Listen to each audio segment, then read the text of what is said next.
वसा जनसेवेचा। अलीकडे सरकारी कार्यालयांना लाचखोरीची कीड लागल्याची दिसून येते। आज तर वरिष्ठ स्तर दिवाणी न्यायालय मेहकरच्या बेलीपणे 15,000 रुपयाची मागणी करून तडजोडी अंती 10,000 रुपयांची लाच स्वीकारल्याने त्याला लाचलुचपत प्रतिबंधक विभागाच्या पथकाने रंगेहात अटक केली आहे। या घटनेमुळे एकच खळबळ आली। जगदीश सुखदेव राऊत वय 31 दिवाणी न्यायालय मेहकर राहणार माडीपुरा वार्ड नंबर 3 साखरखेडा तालुका सिंदखेड राजा जिल्हा बुलढाणा असे या लाचखोराचे नाव आहे।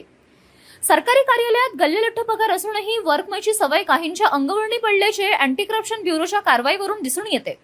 आज 6 ऑगस्ट रोजी वरिष्ठ स्तर दिवाणी न्यायालय मेहकरचा लाचखोर बेलीप जगदीश सुखदेव राऊत रंगेहात सापळ्यात अडकला आहे।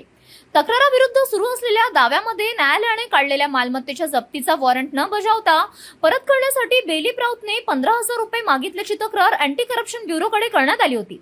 दरम्यान मेहकर न्यायालयाच्या आवारात दुपारी 12 ते 1 वाजताच्या सुमारास सापळा रचण्यात आला असता तक्रारदाराकडून 15,000 रुपयाची मागणी केल्यानंतर तडजोडी अंती 10,000 रुपये स्वीकारले।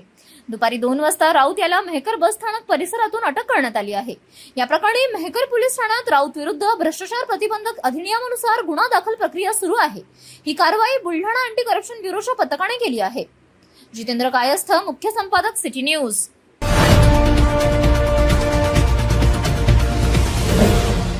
सिटी न्यूज, वसा जनसेवेचा।